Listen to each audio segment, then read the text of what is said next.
মানুষ বড় স্বার্থপর।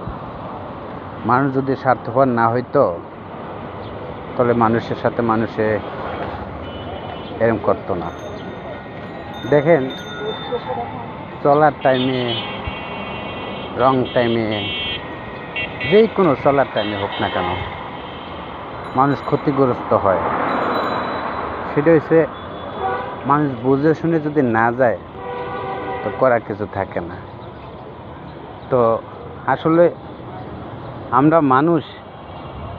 আমরা মানুষেরই ভালো না, ঠিক আছে? অন্যজনের দোষ দিন কি? তো চলার পথে যে বড় দুর্ঘটনা হয় এটা হয়তো অনেকে জানে না, আর বেশিরভাগই জানে। তো চলাটা ঠিক মতন চললে কোনো আপদ বিপদ হয় না। তো এটা হচ্ছে